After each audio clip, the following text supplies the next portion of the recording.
আপনি আপনার রিপোর্টটা তৈরি করে ফেললেন, আপনার রিপোর্ট কমপ্লিট। এখন সবশেষে আপনি রিপোর্টটাকে এখন সেভ করে রাখতে চাচ্ছেন। সেভ করার জন্যে আমরা কন্ট্রোল এস প্রেস করতে পারি, অথবা আমরা এই উপরে কুইক অ্যাক্সেস টুলবার থেকেও আমরা এই সেভে ক্লিক করতে পারি। তো এটা করলে কি হবে, যদি এক্সিস্টিং ফাইল হয় সেক্ষেত্রে এটা সেভ করবে। আর যদি এটা কোনো নতুন ফাইল হয়, আমি একটা নতুন ফাইল ওপেন করি, আমি কন্ট্রোল এন প্রেস করলাম, অর্থাৎ নতুন একটা এক্সেল ফাইল ওপেন করলাম। আমি কিছু একটা লিখলাম,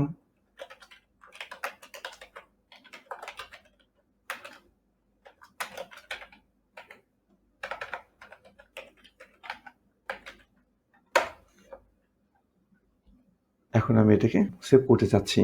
বুক 1 দেখেন, যেহেতু এটা একটা নতুন ফাইল এই জন্যে এই ফাইলটার নাম আসছে বুক 1। এখন যদি এটাকে আমি সেভ করতে যাই, সেভ ক্লিক করলাম, যেহেতু এটা নতুন একটা ফাইল এই জন্য সে প্রথমবারের জন্য সেভ অ্যাজ চাচ্ছে। আমি কোথায় সেভ করব, তার জন্য আমি ব্রাউজ করব, অর্থাৎ একটা লোকেশন চুজ করলাম।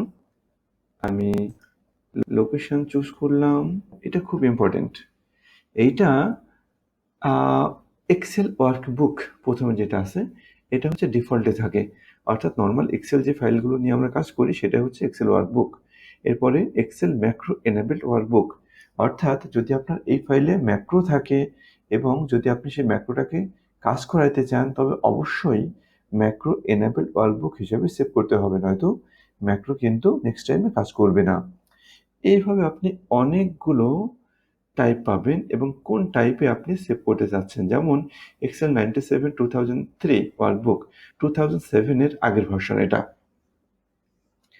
তারপর এখানে আরো অনেকগুলো অপশন আছে, যেমন আপনি টেক্সট ফরম্যাটে সেভ করতে চাচ্ছেন, তাহলে আপনি এটাকে টেক্সট চুজ করবেন। এরকম আরো অনেকগুলো অপশন আছে। যদি আপনি এই এক্সেল ফাইলটাকে পিডিএফ এ কনভার্ট করতে চান, তো সেই ক্ষেত্রে জাস্ট পিডিএফ চুজ করলে ডান, ফাইলটা তখন পিডিএফ হয়ে যাবে।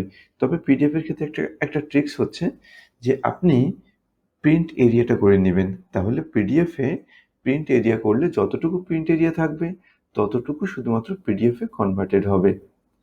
তো যাই হোক, আপনি এক্সেল ওয়ার্কবুক চুজ করলেন, দেন আপনি সেভ বাটনে ক্লিক করলেই ফাইলটা ওই লোকেশনে টেস্ট 1 নামে সেভ হয়ে যাবে।